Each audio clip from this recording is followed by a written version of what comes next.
இறைவார்த்தையில் இணைவோம், நம் ஆன்மீகத்தை பலப்படுத்துவோம்.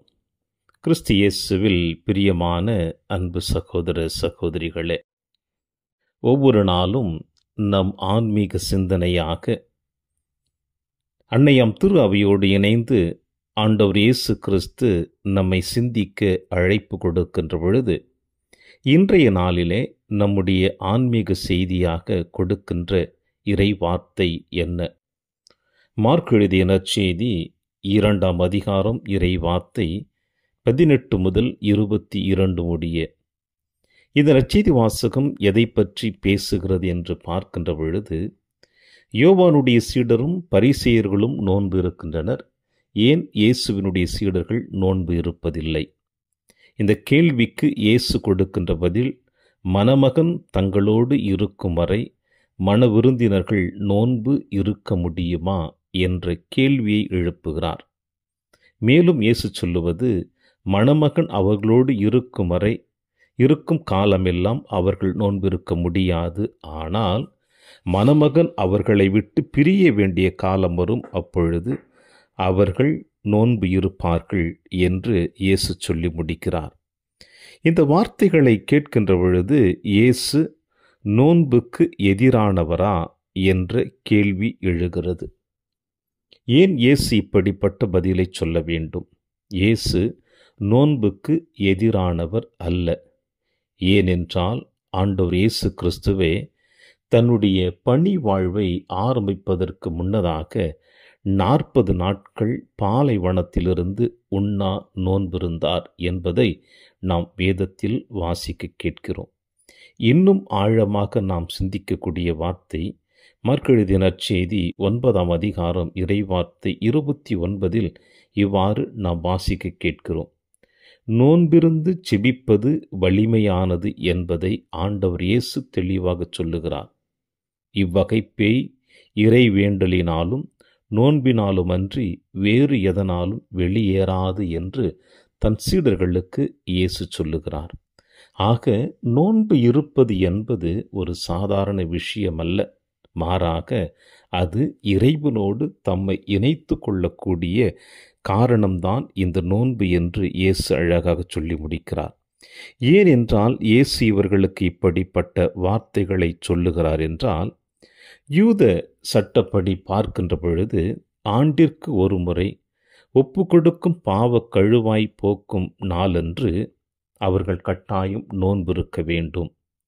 ஆனால் இதை ஒரு சில யூத சமுதாயத்தை சார்ந்தவர்கள் வாரத்திற்கு 2 முறை நோன்பிருந்தார்கள். அதாவது திங்கள் மற்றும் வியாழக்கிழமை இவர்கள் நோன்பிருப்பது காலை 6 மணி முதல் மாலை 6 மணி வரைதான்.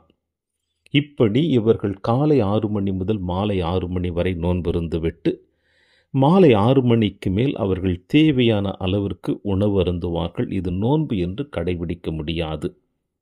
இதையே அவர்கள் இன்னும் சற்று ஒரு விளக்கு கொடுப்பார்கள். யாருக்கென்றால், திருமண விருந்தில் இருக்கின்ற அந்த உறவினர்கள் யாரெல்லாம் அந்த திருமண நிகழ்வுக்கு உரிமையாளர்களாக இருந்தார்களோ அவர்கள் அனைவருக்கும் இந்த நோன்பு ஒரு விலக்காக கொடுக்கப்பட்டிருந்தது. எனவேதான் இயேசு இந்த நோன்பு யாருக்கெல்லாம் விலக்காக கொடுக்கப்பட்டிருந்ததோ அதை வைத்தே இந்த பரிசேயர்களுக்கும் சதுசேயர்களுக்கும் இயேசு வாயடைக்கச் செய்கிறார்.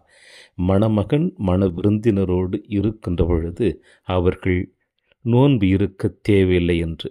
அன்பார்ந்த சகோதர சகோதரிகளே, நோன்பு என்று பார்க்கின்ற பொழுது நாம் இறைவனோடு இணைந்து நம்மை முழுவதுமாக ஒருமுகப்படுத்தக்கூடியதுதான் நோன்பு. ஆனால் அந்த நோன்பை பல யூத சமுதாயத்தை சார்ந்த இயேசு வாழ்ந்த காலத்தில் இருந்த எத்தனையோ நபர்கள் அதை தங்களுடைய சுயநலத்திற்காக பயன்படுத்தி அதை மக்கள் மத்தியிலே ஒரு பெரிய ஒரு விளம்பரத்திற்காக அவர்கள் நிலைநிறுத்தியதைத்தான் இயேசு அறிந்து வைத்து அழகாக சொல்லி முடிக்கிறார். மணமகன் மணவிருந்தினரோடு இருக்கின்ற பொழுது அவர்கள் நோன்பு இருக்க தேவையில்லை என்று. பிரியமான அன்பின் தேவ பிள்ளைகளே, அன்று மட்டுமல்ல, இன்றைய கட்டங்களிலும் கூட நம்முடைய குடும்பத்திலும் சரி, பங்குகளிலும் சரி, எத்தனையோ இடங்களில் எத்தனையோ உள்ளங்கள் நோன்பு இருக்கிறார்கள். அந்த நோன்பை நாம் யாரையும் குறை சொல்லிவிட முடியாது. ஆனால் உண்மையிலேயே அந்த நோன்பு ஆன்மீகம் சார்ந்ததாக இருக்கிறதா என்று சிந்திக்கத்தான் இன்று இயேசு அழைப்பு கொடுக்கிறார். ஒருவேளை நாம் இருக்கக்கூடிய இந்த நோன்பானது இந்த யூத சமுதாயத்தில் கடைபிடித்த ஒரு சிலரை போல நாமும் விளம்பரத்திற்காக இந்த நோன்பினை கடைபிடித்தோம் என்றால் அது நிச்சயமாக எந்த விதமான பலனையும் தராது என்பதைத்தான் இயேசு இன்று நமக்கு சொல்லுகிறார். எனவே உணவிலிருந்து நோன்பு இருப்பதை விட நம் சொல்லிலும் செயலிலும் யாரையும் காயப்படுத்தக்கூடாது என்ற நோன்பு இருந்தோம் என்றால் அது நிச்சயமாக நம்மையும் நம்மை சார்ந்தவர்களையும் அது ஆன்மீகத்திலும் ஆரோக்கியமான வாழ்விலும் அழைத்து செல்லும். அதோடு பார்க்கின்ற பொழுது இன்றைய காலகட்டங்களில் வளர்ந்து வருகின்ற அறிவியல் உலகத்தில் இந்த ஊடக செயல்பாடுகளினால் நாம் முழுவதுமாக சிறைப்பட்டு கிடக்கின்றோம். ஆக இந்த ஊடக செயல்பாடுகளிலிருந்து நாம் தெளிவான நோன்பு இருந்தோம் என்றால் நம்முடைய சிந்தனைகளுக்கும் நம் உறவுகளுக்கும் இடையே ஏற்பட்டிருக்கின்ற விரிசல்கள் முழுவதுமாக உடைத்தெறியப்பட்டு அது மீண்டும் இறைவனோடும் உறவுகளோடும் இணைந்திருக்கும் என்பதைத்தான் இயேசு நமக்கு அழகாக அழைப்பு கொடுக்கிறார். உணவில் இருந்து நோன்பை இருப்பதை விட இப்படி ஊடகங்களிலிருந்தும் நம் சொல்லிலும் செயலிலும் இருந்தும் தெளிவான நோன்பு இருந்ததென்றால் நம்முடைய வாழ்க்கை தெளிவுள்ளதாக, ஆரோக்கியம் உள்ளதாக, ஆன்மீகம் உள்ளதாக இருக்கும் என்பதைத்தான் இன்று இயேசு நமக்கு வெளிப்படுத்துகிறார். அதோடு சேர்ந்து இன்றைய நாளிலே அன்னையாம் திரு அவை தூய செபஸ்தியாருடைய விழாவை கொண்டாடி மகிழ அழைப்பு கொடுக்கிறது. இவர் தடகள வீரர்களின் பாதுகாவலராக இருக்கிறார் என்பதை நமக்கு அன்னையாம் திரு அவை சொல்லுகிறது. இவர் கிபி 257 பிரான்ஸ் நாட்டில் பிறந்திருந்தாலும் இவர் முழுவதுமாக வளர்ந்தது இத்தாலியில் இருக்கின்ற மிலன் நகரில்தான். இவர் உரோமை இராணுவத்தில் படை வீரராக சேர்ந்து அவருடைய பொறுப்புமிக்க பணியினை பார்த்து அந்த அரசன் அவரை தளபதியாக உயர்த்தினான். இந்த காலகட்டங்களில்தான் கிறிஸ்தவர்களுக்கு எதிராக வேத கலாபனைகள் முழுவதுமாக ஆரம்பிக்கப்பட்டு கொண்டிருந்த தருணம்.